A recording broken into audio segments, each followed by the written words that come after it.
that made us communicate better with each other. Ideas that got smarter and smarter and smarter. They're the ones that caused revolutions.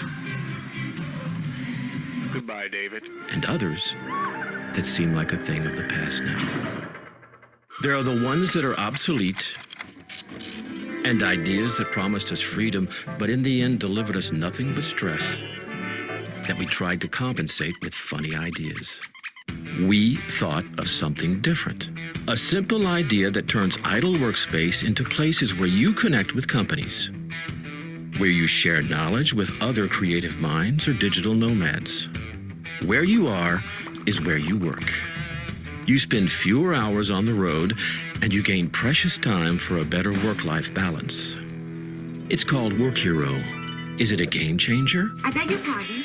We like to think so, but we'll let you be the judge of that. Check out Work Hero on workhero.com. Work Hero, connecting space and knowledge.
La Fundación Finnova, con el proyecto CircoAx, busca empresas y autónomos innovadores para promover la economía circular en el mundo textil y de la moda.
I'm delighted, and I hope we'll be able to do it again, and also that the solutions which were showcased here can maybe inspire real-life solutions in the future. Es un honor que hayan contado con nosotros como aceleradora, con nuestro programa Startup Europe Accelerator, en el primer hackathon con el director general de innovación de la Comisión Europea para soluciones en el campo de cambio climático y reducción de emisiones. I also congratulate Finova, which was part of the winning team, a team which worked on a really interesting solution to make construction at long last sustainable. Well done. Thank you very much.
Sí, hola, sí.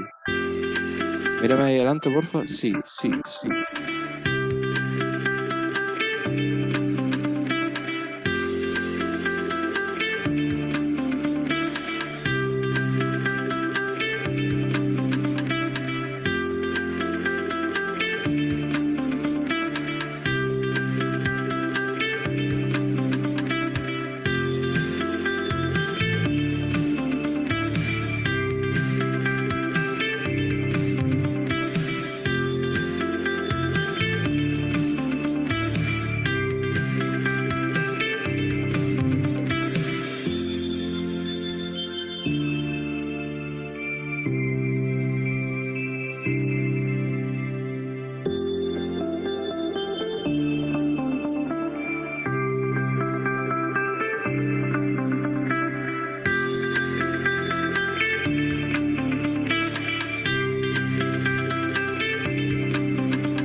Morning, everybody.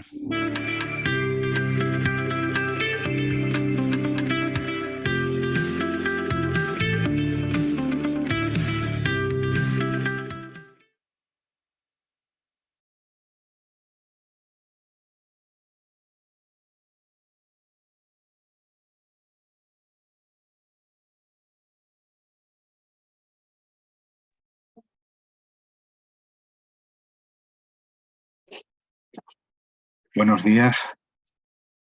Buenos días en esta jornada de Enerbuild, in this technical seminar presentation of the results of the pilot project.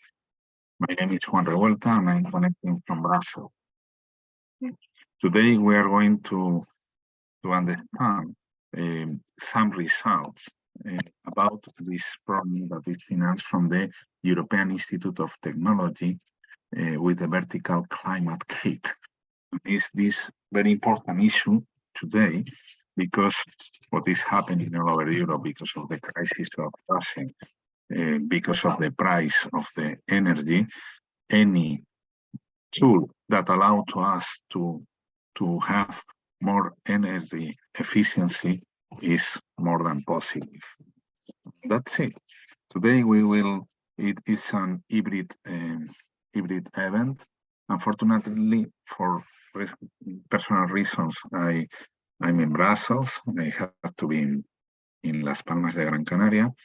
In physical, it's in this nice premises that is Infecar, is the Instituto Ferial de Gran Canarias. And we will have the next 2 hours discussing about this important content. To have all the holistic approach, we are more than inspired with this Enerbuild project to try to scale this project in other EU funding calls. It's a project with it's not a lot of budget, but it's quite interesting. But it will allow to us, perhaps, if we convince part of you of today, to transform in a next generation project or in a live energy project or in a Interreg, of course, Interreg MAC, Madeira, Azores, Canarias, or Interreg Atlantic or structural funds. We have to remind that we are in the middle of the biggest economic recovery plan in the history of the humans. That is the Next Generation Program. That is 14 times what was the so-called Marshall Plan. We have to proceed the occasion. We know, especially we choose at the time Gran Canaria Islands for 2 reasons. One, in Iceland, all what is management of energy, water, waste is especially difficult. Second, because Cabildo de Gran Canarias, they are really proactive. And of course, we were not wrong. Raúl García Briz he answered immediately, we are interested, and then we choose as a pilot project these facilities, this building that is for elder retired people. In Gran Canaria is our colleague. We have 2 experts in EU funding in Gran Canaria Islands. One of them, that is Carla, is physically from here. I say hello and to the rest of the people. And what I hope is in the following 2 hours to be inspired. I don't want to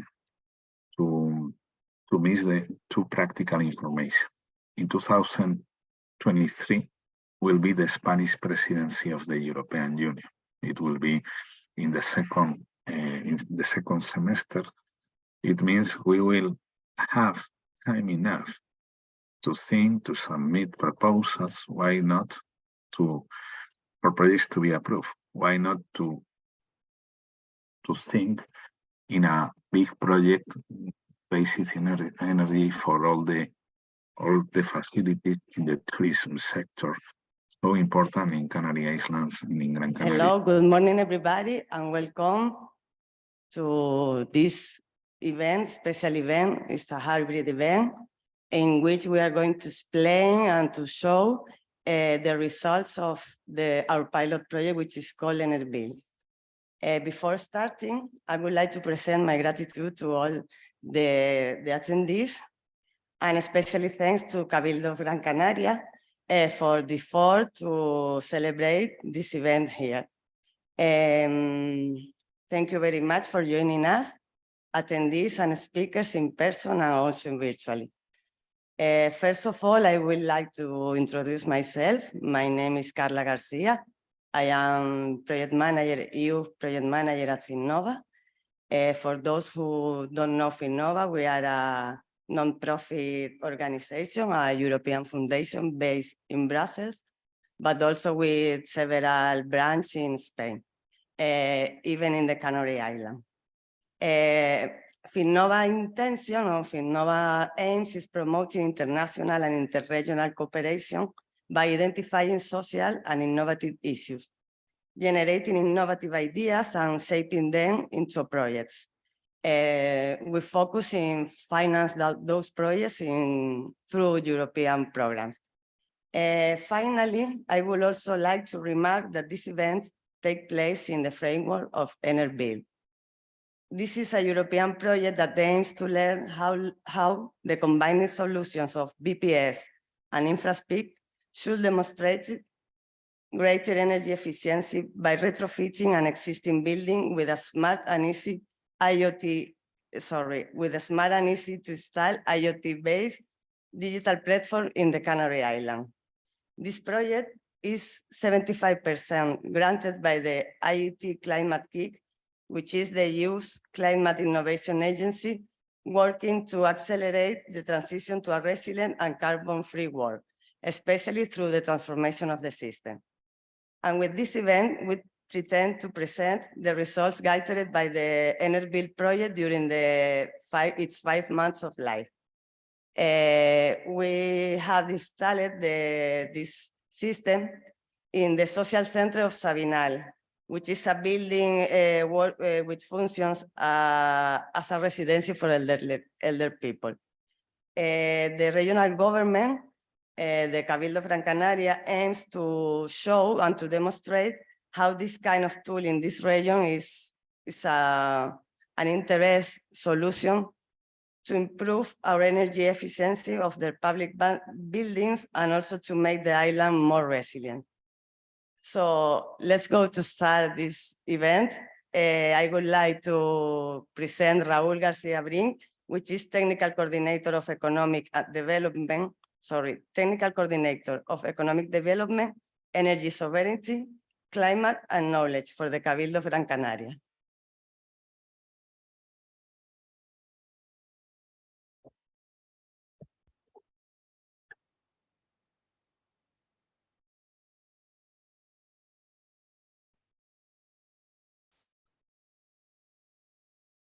Good morning, everyone. It is an honor and a pleasure to open this technical seminar presentation of the results of the pilot project. And let me immediately thank Mr. Ignacio Chanza for Climate Kick's support. I particularly want to thank all partners, Finnova Foundation, InfraSpeak, BPS, and Innovation Lab Macedonia, for the productive and genuine way you engage with this project. The Cabildo de Gran Canaria is our island local government. We have no direct climate or energy competencies, but we have long assumed our moral and political responsibility when it comes to tackling global warming and the energy transition. Our island status has long made us aware of the need to address our vulnerabilities through mitigation and adaptation to climate change. It is why the Cabildo de Gran Canaria created the Energy and Climate Agency, Consejo Insular de la Energía, and has proposed to speed up our transition to efficiency and renewable energy.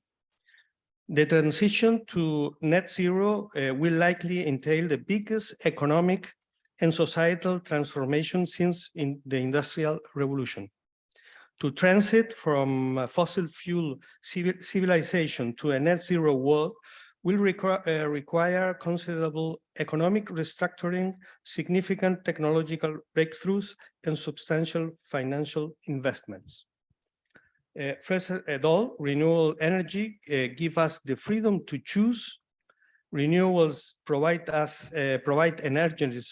energy source that is clean, cheap, reliable, and ours. There will need to be a dramatic shift toward renewables in power supply and toward electrification technologies in demand. Second, a green economy will need to be much more energy efficient. The result of these shifts will be a strong and growing demand for electrification enabling technologies. And these technologies include wind, solar PV, and battery storage in the power industry, heat pumps for buildings and industrial processes, and batteries and charging infrastructure for the mobility sector, and also strong digitalization, to name just a few.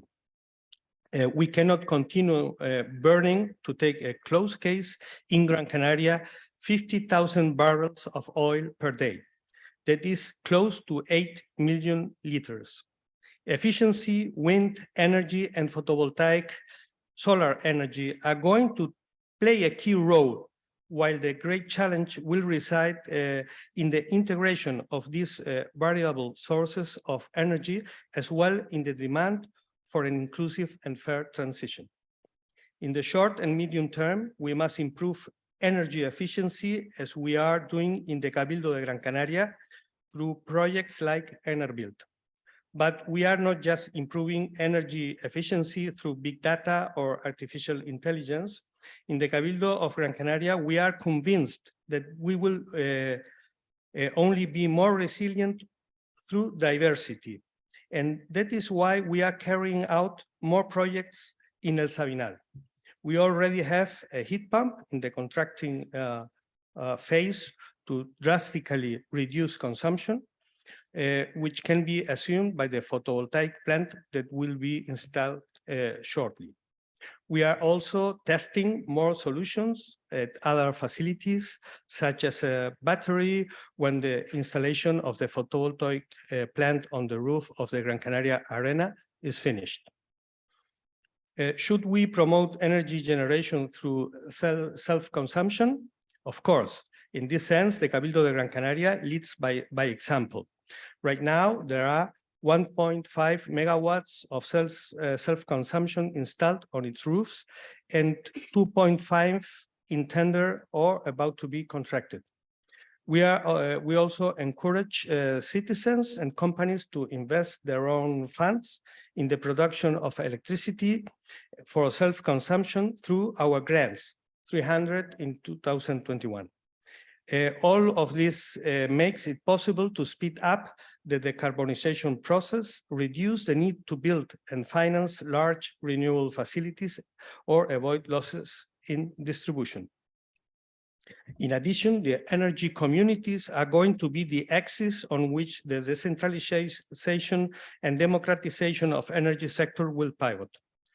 The industrial energy community that the Cabildo promotes in the Arinaga industrial pole, or the efforts we have been making in order to develop a citizen energy community in the Siete Palmas neighborhood, are good examples of this commitment. However, we are aware that we must go further. For this reason, we have taken a step forward by creating the Gran Canaria Community Transformation and Energy Transition Office, which for the moment will have 6 people dedicated to promoting energy communities and collective self-consumption in all Gran Canaria municipalities. So far, everything seems more than acceptable, but if we download the self-consumption strategy that the ITC, the Technological Institute of the Canary Islands, prepared for the government of the Canary Islands, we see that self-consumption is clearly insufficient. With self-consumption, we can cover 40% of the demand in the residential sector. So energy efficiency and self-consumption cannot monopolize the transition towards a more sustainable model. The only way to build resilience is through diversity.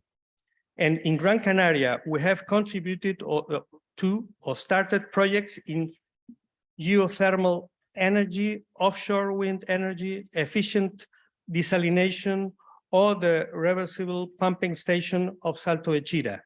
We are also developing preliminary projects to store surplus renewals, and we are going to integrate green hydrogen in some of our initiatives. In addition, we will shortly present the first diagnosis of the circular economy in the Canary Islands with a detailed study of the flow of materials on the island of Gran Canaria. At the Cabildo de Gran Canaria, we are clear, more diversity and more solutions imply more resilience.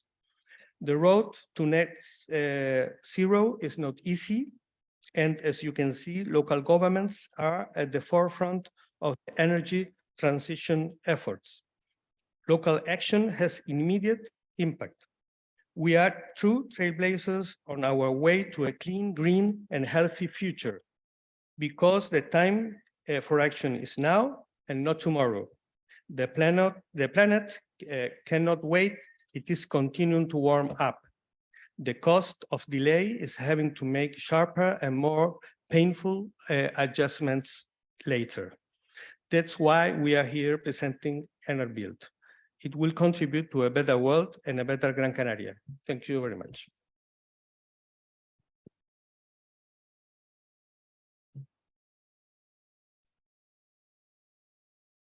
Thank you, Raúl. And now we are introducing Ignacio Chanza, which is going to be online. He is the ecosystem developer of Southern Europe for Climate Kick. So let's try to connect him and give the floor. Can you hear me well? Thank you, Ignacio. Can you hear me? We can hear you properly. Okay, perfect. So I'm going to share my screen because if as I cannot be there with all of you, let's try to make this a little bit more visual. Okay. You can tell me, can you see my screen now, the presentation? Yes, Ignacio, online we can see it. Okay, I don't know. Well, so I will start. So first of all, thank you very much for Cabildo in Gran Canaria. Thank you, Raúl García, and thank you, Finnova, for making this consortium possible and this project. Okay, I'm gonna try to tell you why we have chosen this project and how we are working in Climate Kick. Ignacio, perdona. Se está viendo la otra pantalla. Ah, se está viendo la... Ah, ok. Sí. En Display Setting.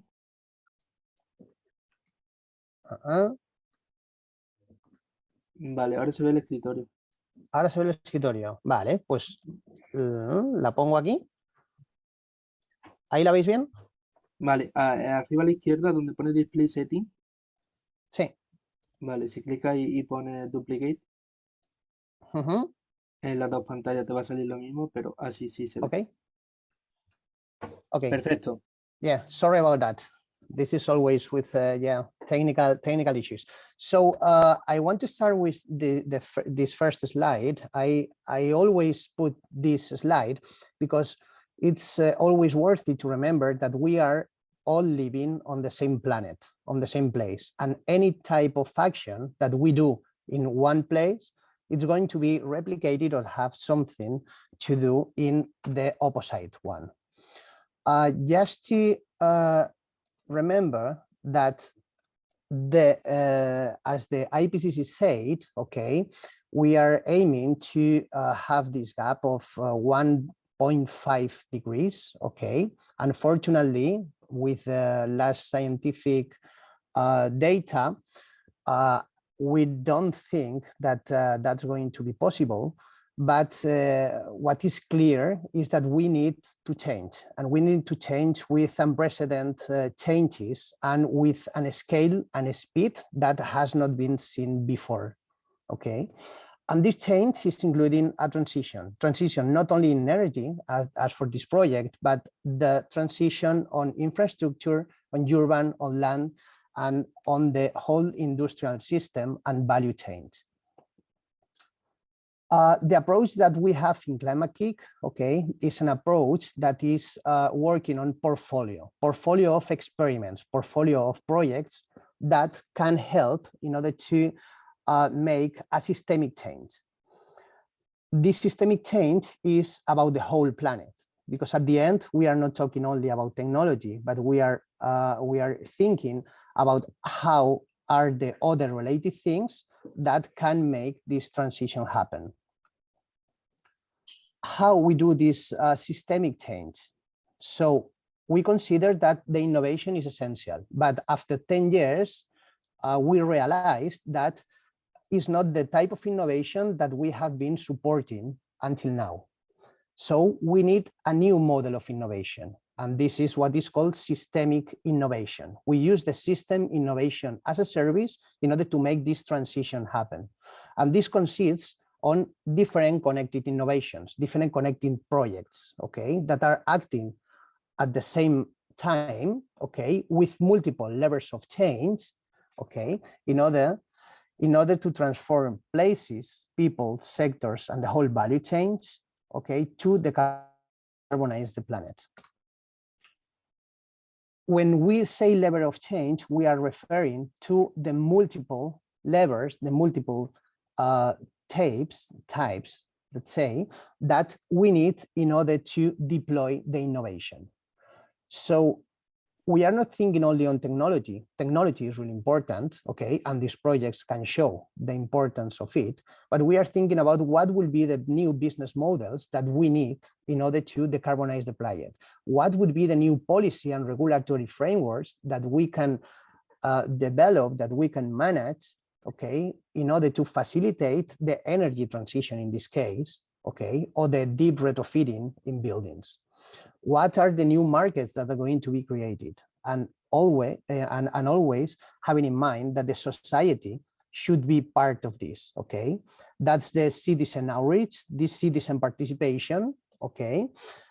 Because it's really important that we are not taking only into account a top-down approach, but a bottom-up approach as well. So reskilling, new education, mindset change, okay, in terms of behavior, all of this shall be tackled into any type of new innovation. When I say new innovation, I'm always thinking about a new projects, a new experiments.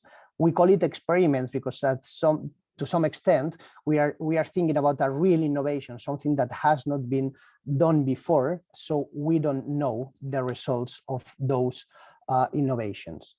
So as I explained before, after 10 years of experience supporting different innovations, okay, we need to work in another level. If you are familiar with the European funding, you can see that this is the way that Horizon Europe at this point is supporting projects, is financing or co-financing projects, okay? So we used to work from the incremental point of view, and we really need some transformational projects. Instead of thinking about a model that is a project finance, project by project, we need to think about a portfolio of finance model, which is a portfolio of different innovations that at the end, if you make the addition of 1 + 1, it's not going to be 2, but 3, okay, or even more. So we look for the scalability. Instead of these single projects that normally makes an incremental change, through this portfolio, we are working on connecting innovations, okay, to apply this multiplier level. And instead of working on siloed and fragmented activities as single projects, we need to have this wide appreciation of these change levers, okay? Well, as you know, the climate change is something totally transversal to any type of action that we do.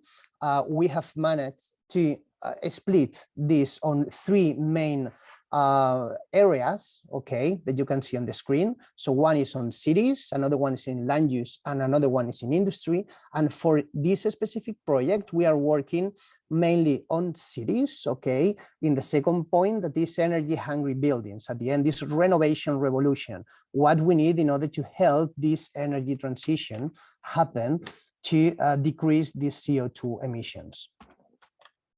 And how an Enerbuild project is helping in order to get this energy transition and in order to make this portfolio of projects.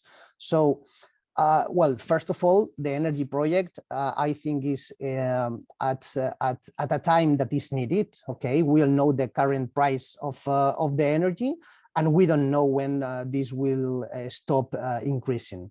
So we found that in this project, there is a good mix of benefits for society, for the energy transition itself, and for a mindset change.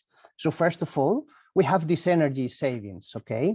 So in this project, and this will be later explained, through this pilot test, the enabled saving will be approximately about 240,000 kilowatts per hour and per annum for a typical office building in Gran Canaria, okay? And this means about 55 tons CO2 emissions reductions per annum, per year, per annum for a single building, okay? Later we have this demand-led approach, and this is really important. We don't want to put on the market something that is not needed. So we really need this demand, and this demand in this case is coming from the Consejo Insular de la Energía de Gran Canaria.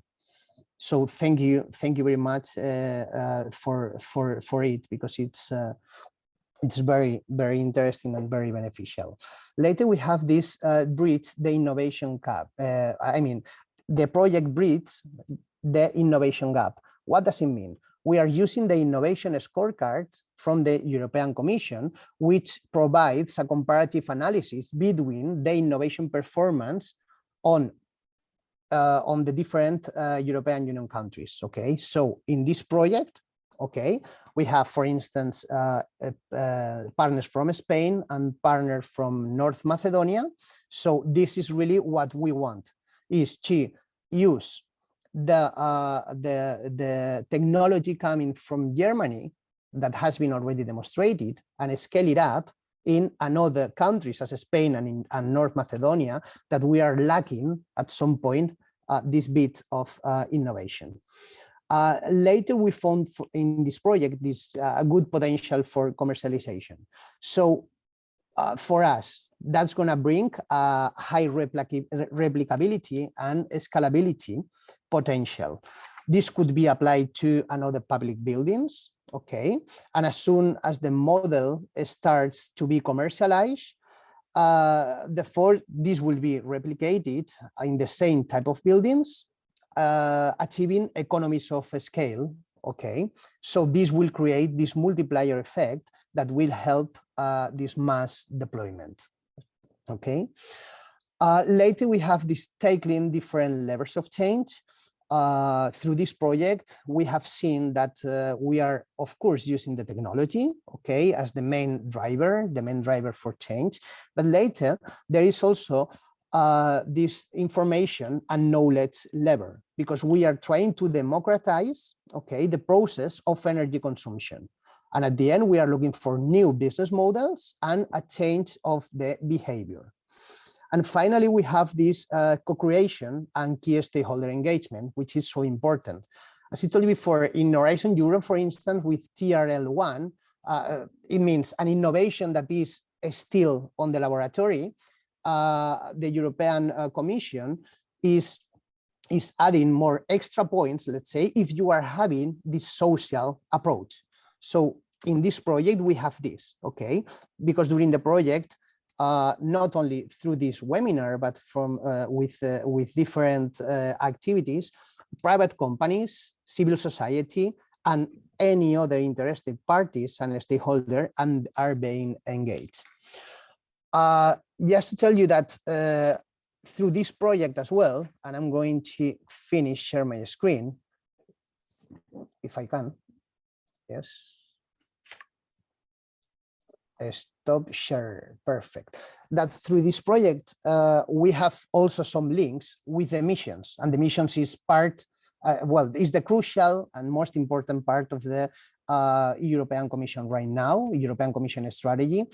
You know that there are 5 different missions, and through this mission, through this project, sorry, we have the mission cities and the mission adaptation that is totally linked with it in order to make the resilience of the regions. Okay, this project can help, and also for the mission cities. At the end, we try to decarbonize cities, and this project, I assume and I hope that is going to be really, really helpful for this mission.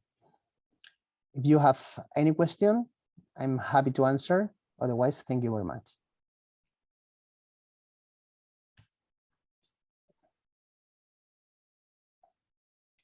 Thank you, Ignacio. I think there's no question, maybe at the end of the event. Thank you so much. Okay, so now we are going to start to the results of the project. And the first question is how much energy can Enerbuild save? So we're going to try to explain this, how this solution answer this question. Our partners are going to give us the answer below, but before we're going to explain a bit how Finnova is working in this.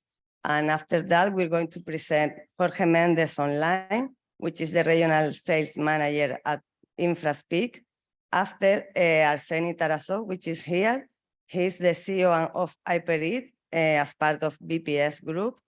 And finally, in this blog, we're going to present through Lovren Markic, which is online, the end of the project. He is head of international relations at EU and EU department at City of Skopje in presentation of a Smart App Social Innovation Lab. So first, I'm doing a very short presentation, and after my colleagues are taking the floor.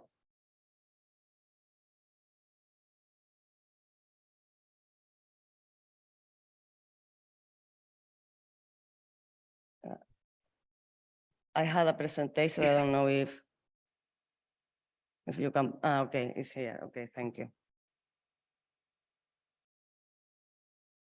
One second. Okay.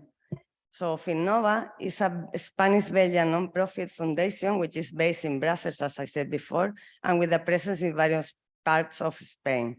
Our main objective is to seek funding to support innovation. This is how our name has been created, especially through European funds. We have 2 main tasks, or our mission is covering 2 tasks. First, to facilitate access to European Union resources, initiatives, and programs for both public and private institutions through appropriate funding and support. And also, we assist in the training and guidance of young people in the first steps in working life. We want to discover and to improve and to support those people that is starting their working life, but also especially that want to approach to European funds and to innovation.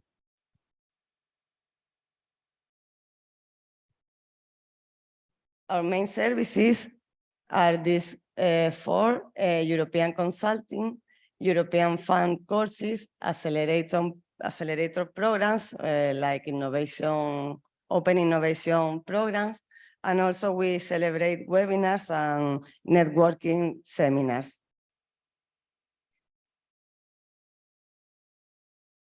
Regarding European consultancy, we provide expertise in European funding programs from the beginning of the idea until the end of the project.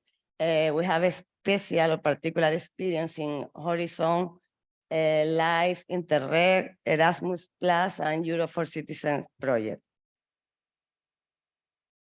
As expressed before, we also develop courses on European fund. You can visit our platform. We have several type of courses that you can do it to improve the European abilities and skills. Also, as an open innovation methodology, we develop accelerators and other open innovation programs to find new solutions, new ideas that can be funded with the European funding. And finally, we work with webinars, networking events, and a large type of public and private events in order to connect people to facilitate that synergies and the networking. If we talk about the European funding, regarding this field that we are speaking today, we can find the recovery plan for Europe, which is now our political and our strategy in Europe. The recovery plan was made after the COVID-19 crisis, and together the Youth Long-Term Budget and the Next Generation EU have a total of 2,000 billion that will help to rebuild a post-COVID Europe 19. We also have Horizon Europe, which is the funding program for research and innovation. The program tackles climate change, helps to achieve the Sustainable Development Goals, boosts EU competitiveness and growth, also facilitates collaboration and strengthens the impact of research and innovation in developing, supporting, and implementing EU policies with tackling global challenges. We can talk here about climate change. Also supports the creation and better diffusion of excellent knowledge and technologies, and so on. This is an important program, a research program, but focus in the Green Deal and also in to avoid and to combat the climate change. And we also have the LIFE program, which is another special program that we can take into account when we are talking about climate change and environment and climate action. This is the program, the specific program for this, environment and climate action. This is one of the key contributors to the European Green Deal. This program has 4 sub-programs, which are natural and biodiversity, circular economy and quality of life, climate change mitigation and adaptation, and clean energy transition. As you can see, climate change mitigation and adaptation and clean energy transition are specifically devoted to the issue that we are talking today. And we also have the Innovation Fund, which is one of the world's largest funding programs for the demonstration of innovative low carbon technology. This is done through call for projects, which are focused on innovative low energy technologies and processes, carbon capture and utilization, carbon capture and storage, construction and operation, innovative renewable energy generation, and finally energy storage. So this is just some examples about or how to find funding for projects and for solutions and for ideas regarding the climate change and especially the energy efficiency. So I just finished, and now it's the time for Jorge Mendez, which is online, a regional sales manager at InfraSpeak.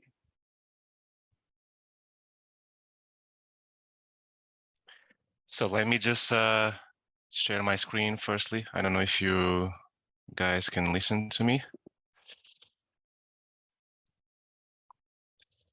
So.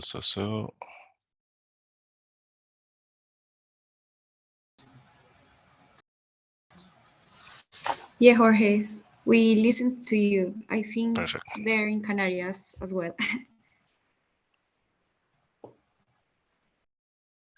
Guys, I have just to restart Zoom, okay? Because my preference is to share. I'll be back in 30 seconds. That's okay? Sorry for this. Okay, don't worry.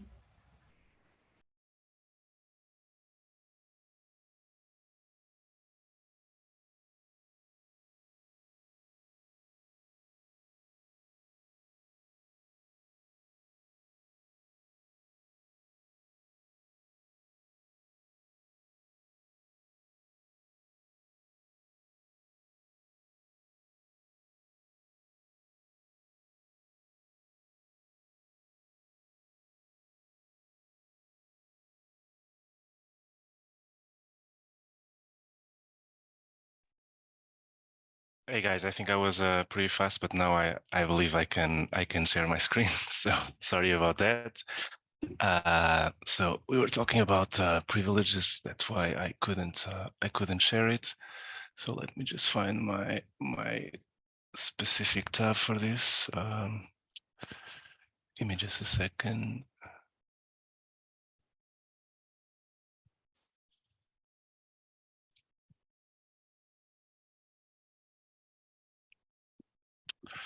So let me know if you can see the screen. Yes, we can see. Perfect. So anything that happens, just let me know. Carla, thank you for the really insightful presentation, and happy Monday to everybody from the beautiful town of Ericeira and next to Lisbon. I don't know if you know this town, but it's where I live, and I think it's one of the best places to be in Portugal. So my name is Jorge Mendes, and I'm the regional sales manager at InfraSpeak.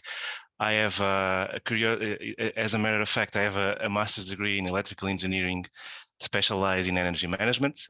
Before joining InfraSpeak, I had the pleasure to work in different sales roles in companies such as IBM, SAP, and also Salesforce. Today, I would like to just briefly share with you mainly what is InfraSpeak and how we can help on the energy consumption optimization of buildings. And I would also like to talk about the status of this project that we've been working alongside Hyper IT, a BPS group company. Okay, so let's see what is InfraSpeak and how we position ourselves in the market.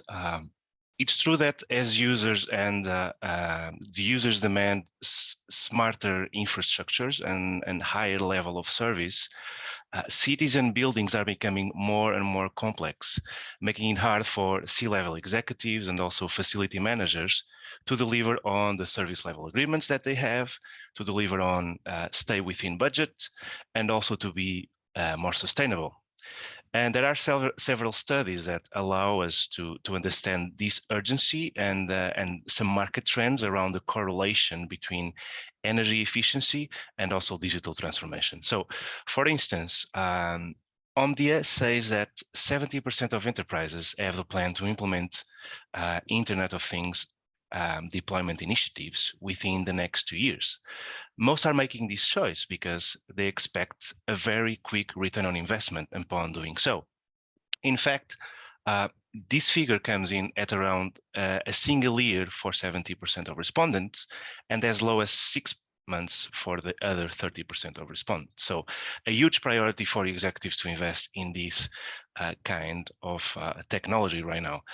McKinsey & Company says that 75% of businesses won't make it to 15 years of age due to a lack of digital transformation. Okay, this is critical. And Oxford Economics says that 80% of companies increase profits as a result of digital transformation. So what I want to say is that investing in technology is not only a matter of improving efficiency and reducing costs, but it's also a matter of survival if we look into the enterprise world. I know that today I'm not talking to the enterprise world, but it's a matter of survival for the economy in general. And when we talk about energy efficiency and sustainability, it's not only the survival of a company that matter, but it's also the survival of our planet that it's at stake. So where does InfraSpeak fits in? So facility managers and maintenance managers and operational teams around the world need solutions that, first of all, act as systems of records where tasks are planned, where they register what's going on and get standard operation results. And secondly, they also need the capability to put everything together and bring valuable real-time insights to make their facilities and equipment run more efficiently. The answer to this need is already here, and actually it's how we call it, maintenance 5.0. So as you can see on the left side of this picture, we have all of these data coming in, such as activities from field teams, IoT data, equipment, energy consumption. And we see this data flowing into one single place. What we do next is that we organize all this data together and apply intelligence in order to provide real-time actions and insights for these facility managers and for these maintenance managers to perform their job in a much more optimized way, so that they, for instance, have all the information they need to track sustainability metrics and execute with speed whenever they need to. Maintenance 5.0 is all about connecting everything, assets, teams, other software, IoT devices, etc., and transform all these data collected into real actions while centralizing all information and communication between teams. So we act as what we like to say, the intelligent maintenance management platform that enables maintenance 5.0. So, but this is not easy at all. So it looks easy, but it isn't. Connecting everything is hard. Systems are typically not compatible. It takes a lot of time and technical knowledge, and most importantly, is super expensive. It's much more than data, actually. 99% of the solutions you find out there are mostly systems of records. They do not add that much value to operations and job execution because they lack the intelligence needed to allow actions with speed. And systems are very complex. You almost need to have sometimes a PhD to work with the majority of these systems. And lastly, we also believe that usability and user experience are commonly not a priority, which makes it very challenging for both management and operational teams to act. The thing is, this doesn't have to be so hard. And this is exactly our vision at InfraSpeak. So companies that manage buildings and cities need a solution that works for them, not the other way around. But what is InfraSpeak in reality? I know that we are seeing slides and we are not seeing the solution. I know this can be tricky, but InfraSpeak is a smart solution for maintenance and operations management, where basically facility managers can supervise their preventive operations in real time, such as energy spikes and possible malfunctions of chillers, for example, in order to avoid failures and to have satisfied customers and the users of the buildings. InfraSpeak also centralizes all this information in one location, as we just saw, allowing every staff member to play their role in the process of managing a building correctly. Staff or customers or users can also report on any issues on the spot directly, so that technicians get all the information they need to perform preventive and corrective maintenance. And on the other hand, facility managers follow operations in real time, planning future interventions and also reviewing automatically generated reports. So InfraSpeak is fully modular, so it adapts to what a company or a building needs, and it's fully extendable as we allow, for example, integrations with IoT sensors and other types of softwares, for instance. And as you can see from the following slide, from the left to the right, first we have our native apps. So these are the apps that our engineering team is working for every day, making improvements, adding new features, and even creating new apps. They cover pretty much everything from simple to very complex operations. Then in the middle, other departments live, as you know, live on other systems like ERP systems and CRM systems. So it's very important to connect these solutions together so that it's possible to gather more data, communicate with other team, and also make this information flow within the company. We already support more than 100 types of integration, which is a lot. And finally, the future is all about adding more and more technology to the table, as we have been speaking during this seminar, and being able to connect everything. Our platform also connects with IoT devices, as I told you, enabling, again, more data collection, more real-time actions, and also a better experience for the teams overall. Let's now check 2 examples on how we can and we contributed to Enerbuild, just for you to know. Imagine that one of the sensors attached to a chiller of a building has detected a fault in its functioning. First of all, with InfraSpeak, all the information related to the asset, like location, previous interventions, technical documentation, etc., are accessible through the platform, which, by the way, again, it's an intelligent one.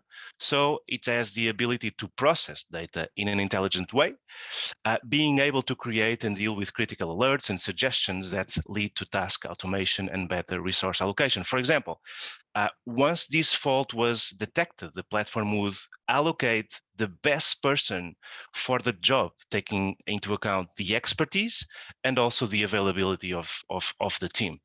On top of this, the platform can also suggest a preventive plan for this asset, for instance, so that we are sure that it's going to run effectively and correctly in the future. This is made in an automatic way without human intervention, allowing the building obviously to potentially save a lot of money and to be more sustainable. On the bottom, for example, work orders can also be suggested automatically whenever there is a certain trend, like an energy spike, that would require some action from a specific technician. Another way we can contribute to Enerbuild is on the optimization of energy consumption.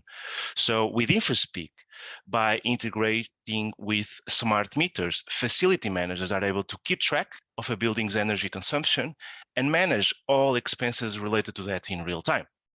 As our platform is also very rich in terms of analytics, it's very easy to build new dashboards and reports that serve very specific energy management and also monitoring needs. When we are talking, for example, about arrays of complex and diversified buildings, our platform plays an even major role on allowing for a combined view or a tailored view, depending on the specific needs. And also it allows for triggers to be set automatically in case there is an abnormal trend like an energy spike, for example, as I said before. So Enerbuild is currently taking place in a building provided by Cabildo de Gran Canaria, and the goal is to implement a combined solution between InfraSpeak and HyperIT for, first of all, energy consumption optimization with a focus on the energy consumption and presentation of recommendations on energy consumption reduction, and also, secondly, environment and air quality monitoring. So as part of this project, together, we had a chance to work again on an integration with HyperIT to bring the data collected by their devices on abnormal energy consumption into our platform, so that we can then generate work orders automatically that can be addressed in order to improve energy consumption levels. So the flow is very simple. Whenever HyperIT detects an abnormal energy consumption spike, a work order is immediately created in InfraSpeak, and then the right person is going to be allocated. And so a proper response is going to be provided in order to optimize energy consumption, reduce equipment downtime, and also optimize operational performance. In terms of timeline of the project, we first made our API available so that we could integrate with HyperIT solution. We've also provided to the teams in the field a sandbox for this pilot so that the team could have access to our interface and start performing operations.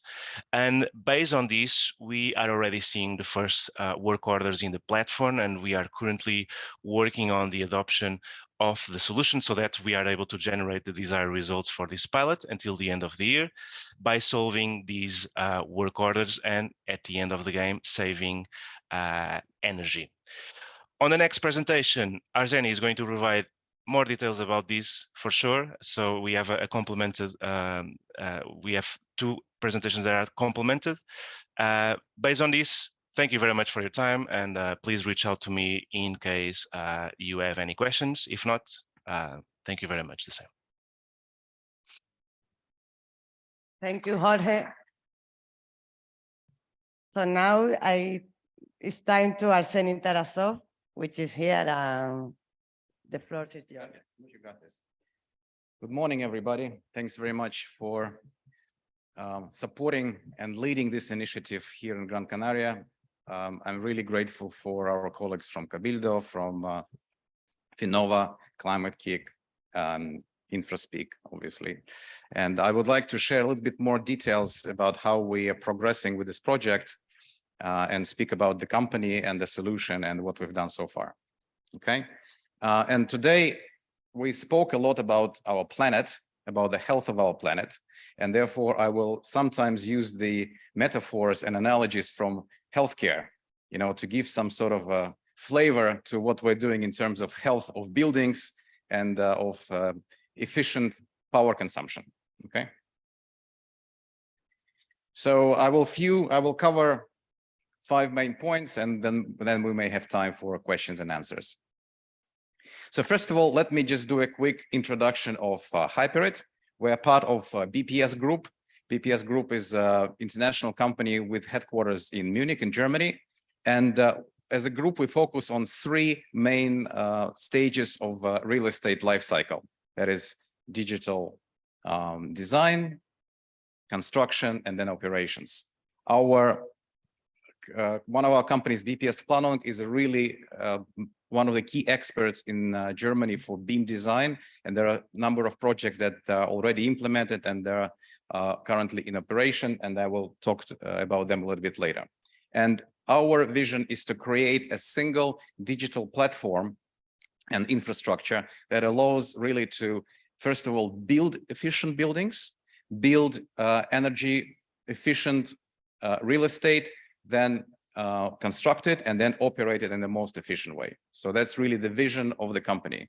Digital technologies to make sure that real estate becomes cost efficient, energy efficient, and very reliable for investors and for consumers.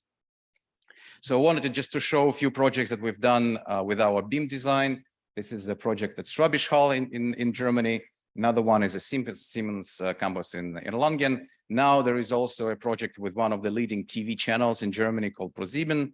And we see that BIM is becoming not a novelty, but really a standard in everything which is related to new buildings, to new construction, to energy efficiency. So really, BPS Planung is a leader in this, and we're also looking into partnerships regarding one of the critical steps in making new buildings also energy efficient.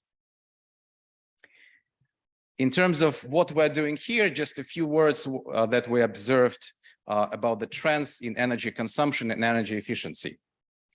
So currently, as we see maybe, a few months ago, a few years ago, all the programs that the governments had for energy efficiency were focused not on efficient operations, but on having what's called energy efficiency certificates. So the government programs were mostly focused on potential energy efficiency, not the real operations. So this is first one. The second issue that we see is that once the building is ready, constructed, and up and running, there isn't much you can do, right? It's done. I mean, you don't easily invest in retrofits. So the focus there, therefore, should be on understanding how energy is consumed now, right? Measuring what's happening, and then based on this, make some decisions how to optimize operations and save energy, right? So this is really the trends that we currently see in Europe in the area of the what we call built environment energy efficiency.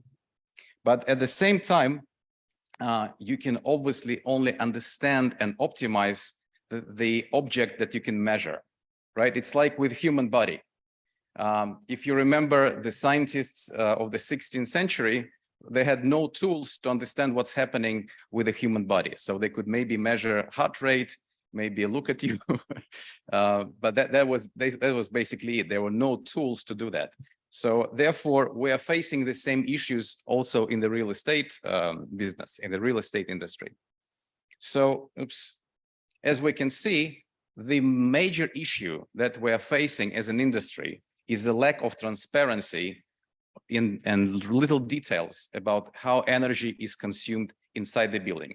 It's not just one number, so many kilowatt hours per month, but it's really the energy distribution among different consumers and systems in the building. So this is one.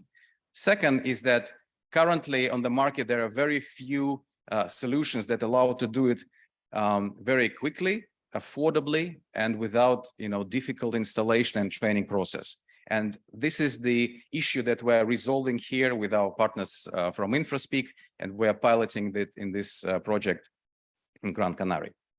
So just few words about what we are implementing here. I'm sorry, I'm going to give a little bit of a technical details, but I think it's important to show them to understand the idea of the project. So the first most important thing is to collect big data of operations, right? Because this is the basis, this is a foundation for future analysis and optimization.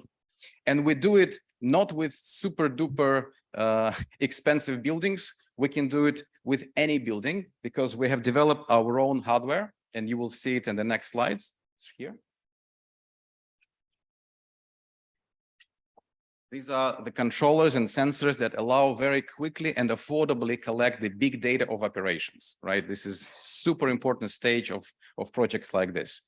And also we have open APIs and open interfaces in case we need to connect with the existing systems on board. So this is the first stage.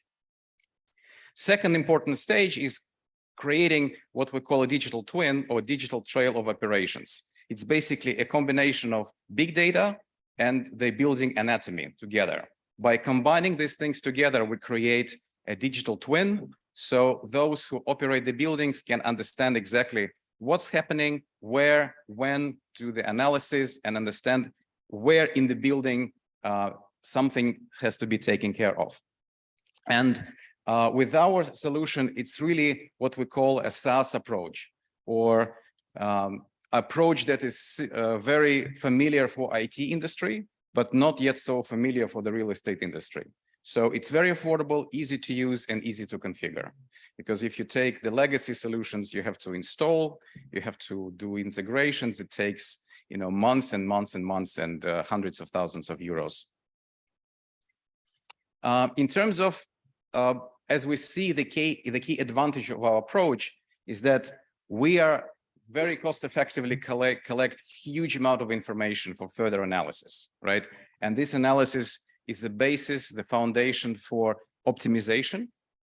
And if you compare what we're doing now to what was available in healthcare, let's say 100 years ago, it's like in the past, you could only collect maybe your blood pressure once a day. You could measure your heart rate maybe a few times per day, but you couldn't really understand the real processes that was happening in the body.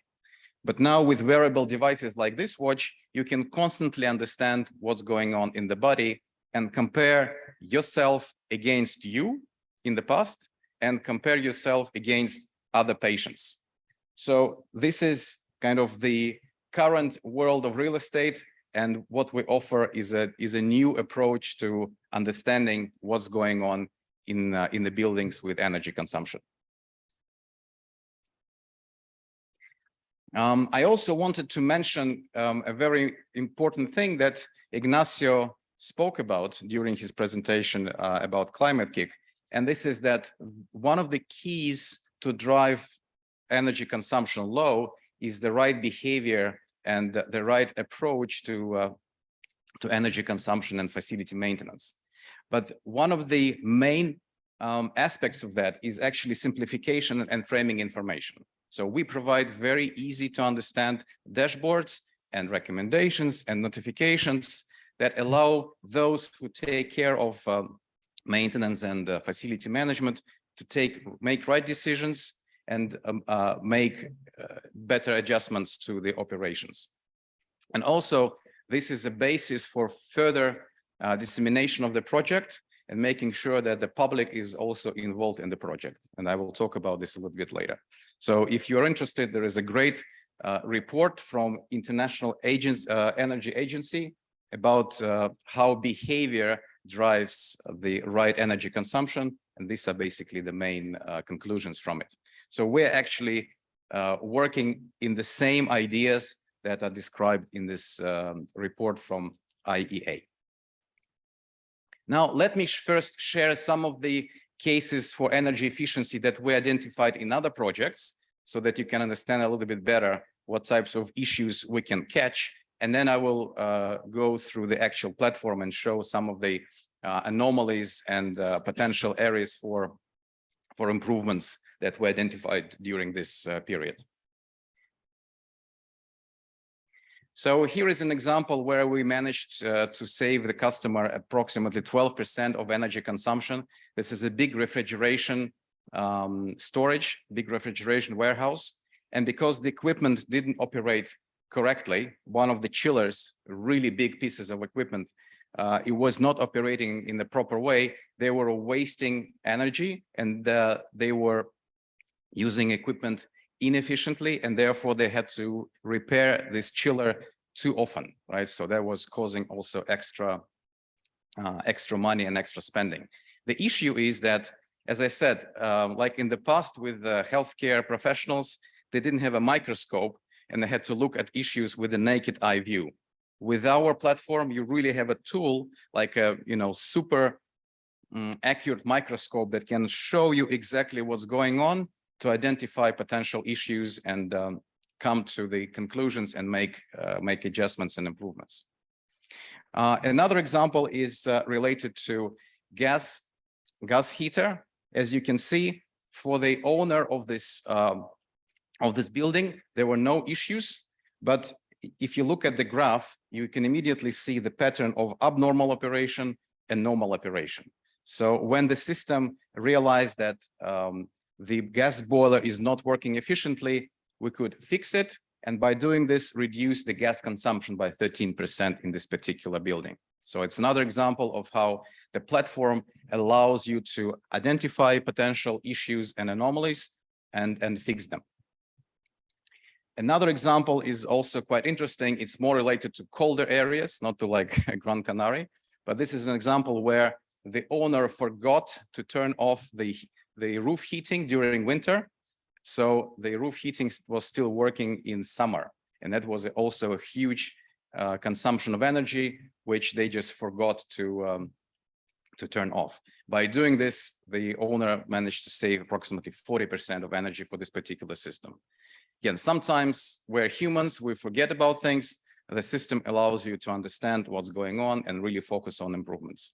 So these are examples of some of the projects and findings that we realized in our previous projects. And now I wanted to show you what we actually implemented in this project. So first of all, we installed the data capture equipment.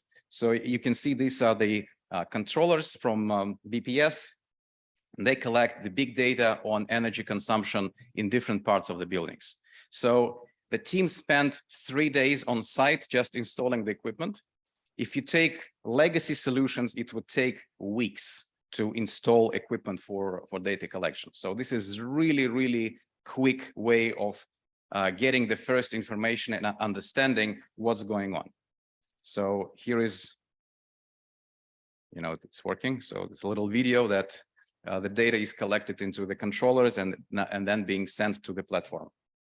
Through the use of both wired and wireless technologies, we achieve really efficient pricing and a very efficient data collection mechanisms.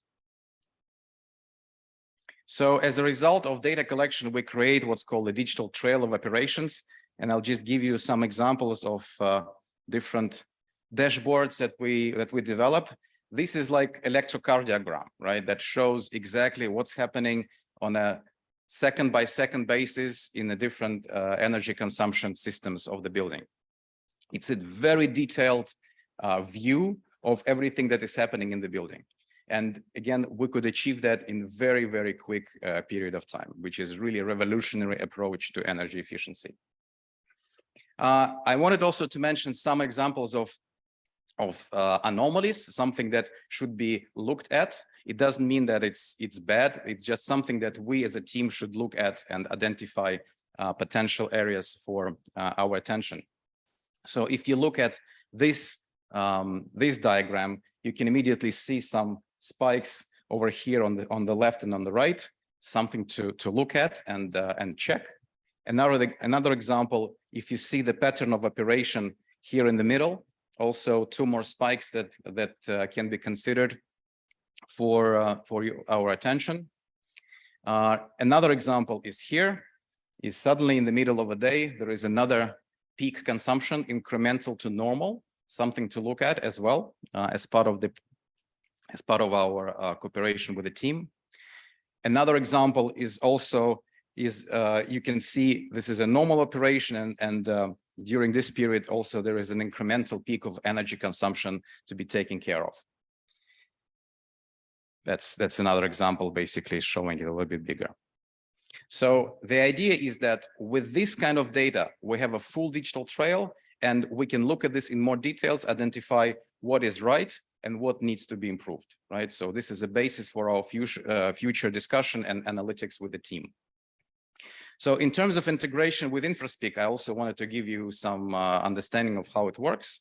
So the idea is very simple. When we detect anomaly, either with a system or with our own team of analysts, we create a special notification that is sent to the InfraSpeak platform. And then we create what's called a dynamic dashboard that answers three main questions: what, when, and where. Right. So basically the dynamic dashboards shows what specifically happened and when on these widgets. And if we have a digital twin, it also shows where this is happening. Right. So this is an example how it looks in InfraSpeak system. As you can see, there is a dynamic link that we provide to our platform. And when there is a new work order in InfraSpeak, this dynamic link is included. So you as a maintenance and facility management team can understand exactly what the issue is. Very convenient tool, and the integration of the systems allows to identify the issues quickly and then really take care of them immediately after they appear. Also important that you cannot forget anything, right? Everything is recorded, and then the team can together go through these issues, through these anomalies and close them one by one. So those were the technical details, and I also wanted to mention important initiative that we're now discussing, which we call transparent energy or energy detectives. As Ignacio mentioned, the key to succeeding in the energy saving is really combining technology, public, the right behavior, and the communities.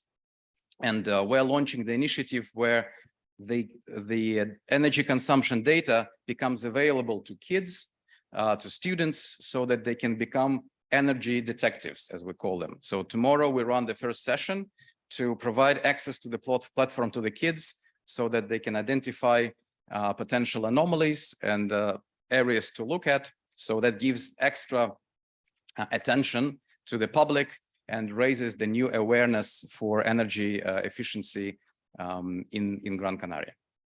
So I really believe that this is a very important project for Gran Canaria Cabildo to really implement the new approach to energy savings and energy efficiency. I'm really grateful for your support and for being partners with that. So if we talk about numbers, at this particular stage, we're looking at 5 to 7% energy consumption savings. And then as we go further, the normal numbers would be between 10 and 15% energy saving as we move forward with other projects. So these are the potential impact of the project for energy consumption here.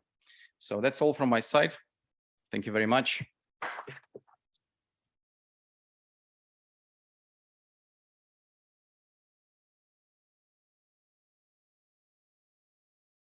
Thank you very much, Arseni.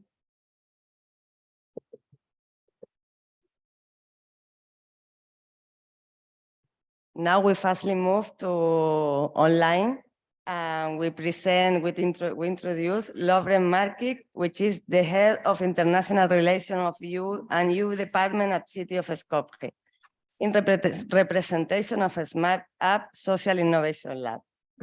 So, Lovren, the floor is yours. Thank you. I hope you can all hear me. We can hear you and we hope to see you soon. You see me? Yes, everything is okay. Because you said, yeah, okay, thank you. So, okay, hi to everybody from the city of Skopje, the capital of North Macedonia. My name is, as I was introduced, Lovren Markic, and it will be my pleasure to represent the Startup Innovation Lab as their public sector expert. This is a technical seminar.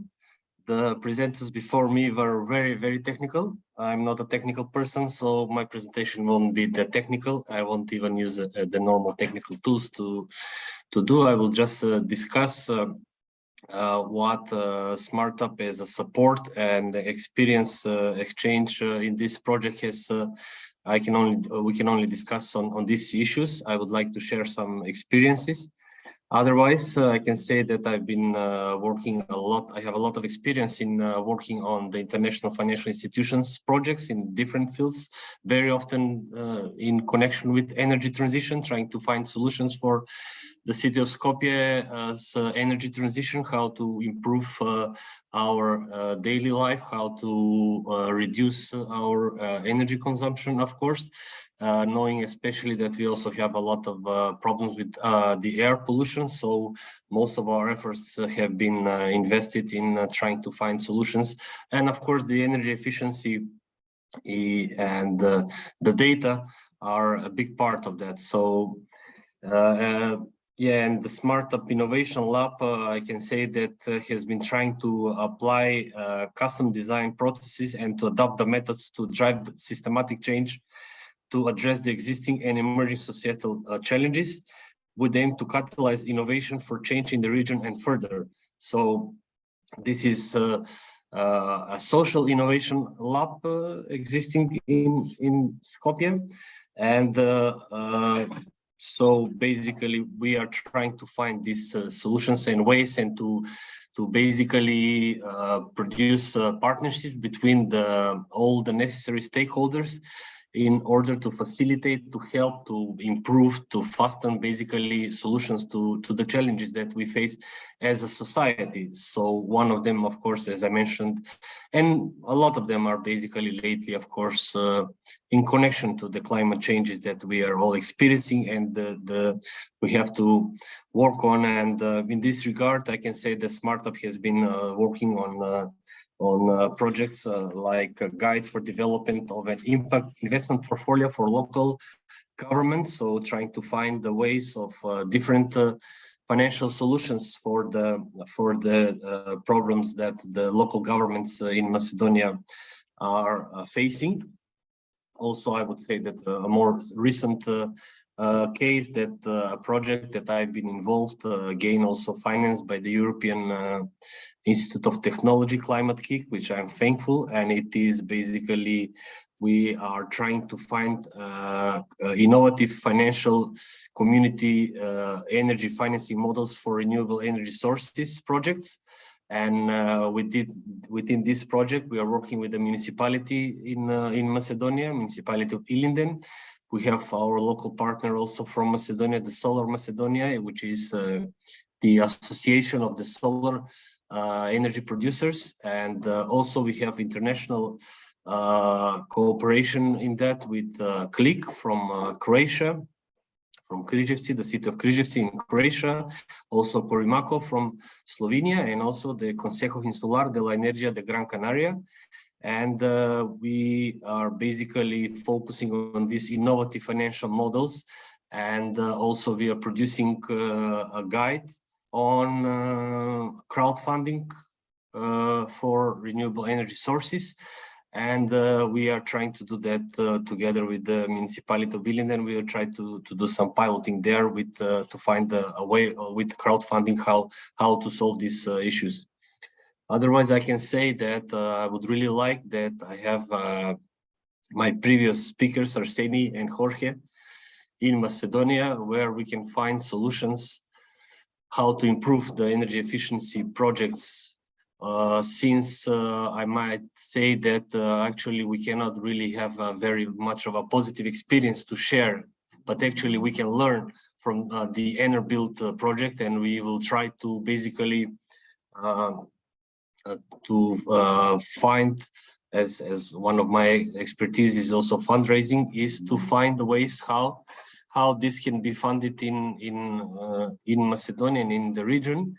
And also because the economical and social situation in the country is not, I mean, it's, as you might know, it's not great. We are in a country aspiring to enter the European Union. So the GDP and the rest of the economics is not on the level where we can really easily implement most of the energy efficiency projects. We are still fighting with the way of the heating of the people. I can say that only less than 30% of the inhabitants, for example, in the capital of Skopje, have a central heating in their homes, and still most of the heating is done on wood, which of course creates the air pollution, which is like the heating method is 30% that contributes to the air pollution in the city. So you can imagine that having this starting point, you really need a lot of energy efficiency projects, which are mainly also in implementing the basic energy efficiency measures to reduce the power consumption. But that's why I think it is very important that we also start thinking about having data, collecting data with the possibilities that have been explained previously before me here, and that will be a very novel, very innovative way. Especially, I would say that the public sector might be interested very much for piloting something like it has been done in the Gran Canaria, because nobody takes care about the data. So very, very rarely the institutions, the public institutions, of course, also for the homeowners is the same situation. It's even worse. They don't really have the power metric tools in order to find better solutions for improving their energy efficiency conditions. So in this regard, I would say that there are local funds available, but also from the UN system agencies that are present in Macedonia who might be interested in financing this type of project. And I'm also open to suggestions to any of you for maybe a future cooperation in bringing and working on this type of solution in Skopje. So this is for now what I can share as an experience, and I'm open to questions if you have. Thank you very much for your attention.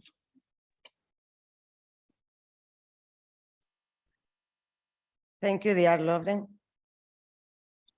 So now I'm going to, before conclude, to give the floor to Adrian Noeda, which is my colleague at Finnova. So let's please contact him. Okay, thank you, Carla. I will be very brief. I just want to thank you all to be here today and to share today the results of this amazing project. It has been a very short project, but I think the results have been useful, and I wanted to share, as Lauren was saying, the opportunities after this project. We are planning to work on new EU funding. Carla has already mentioned some of the opportunities that could be of use for this project. As you know, tomorrow there will be an event with children called Energy Detectives, and the children will be using the results of Enerbuild to find inefficiencies in buildings. And this project will be expanded to, we plan to expand it in all schools in Gran Canaria. We are planning as well to apply with EU funds for Erasmus Plus program, for the LIFE program. Also, we are looking for Horizon Europe opportunities. So just want to thank you all and even try to find synergies with some of you to work together in new projects based in the results of Enerbuild. Just to thank you, all of you, to be here and to share the results of this project. Thank you. Thank you, Adrian. So now we are concluding. It's time for questions, comments, even here in Gran Canaria, of any question, online question. So I don't know, now I can't see if we have online question, but my colleagues should tell me. And now for conclude, we have learned how this combination of technologies has resulted in an efficient energy efficient system that, if installed in several buildings, it not only reduces energy costs, but also helps to combat climate change. This is a solution not only good for the pocketbook, it's also good for society. We look forward to hearing your questions and how it works.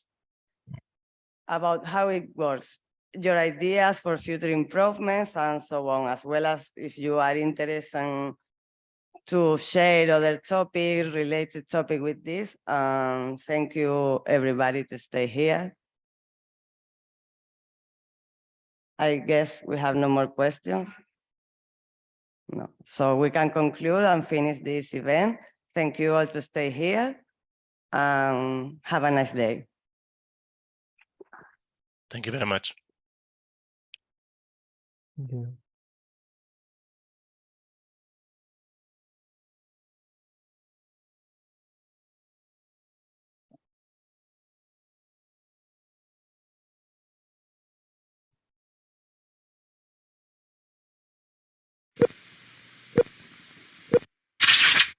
Ideas. There are ideas that change the way we work. In other centuries, they would have called it magic. Ideas that got us connected. Hold the line a minute. That made us communicate better with each other. Hello? Ideas that got smarter and smarter and smarter. They're the ones that caused revolutions. Goodbye, David. And others that seem like a thing of the past now. There are the ones that are obsolete and ideas that promised us freedom, but in the end delivered us nothing but stress, that we tried to compensate with funny ideas. We thought of something different. A simple idea that turns idle workspace into places where you connect with companies, where you share knowledge with other creative minds or digital nomads. Where you are is where you work. You spend fewer hours on the road and you gain precious time for a better work-life balance. It's called Work Hero. Is it a game changer? I beg your pardon? We like to think so, but we'll let you be the judge of that. Check out Work Hero on workhero.com. Work Hero, connecting space and knowledge.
La Fundación Finnova con el proyecto CircoAx busca empresas y autónomos innovadores para promover la economía circular en el mundo textil y de la moda.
I'm delighted, and I hope we'll be able to do it again, and also that the solutions which were showcased here can maybe inspire real-life solutions in the future. Es un honor que hayan contado con nosotros como aceleradora, con nuestro programa Startup Europe Accelerator, en el primer hackathon con el director general de innovación de la Comisión Europea para soluciones en el campo de cambio climático y reducción de emisiones. I also congratulate Finova, which was part of the winning team, a team which worked on a really interesting solution to make construction at long last sustainable. Well done. Thank you very much.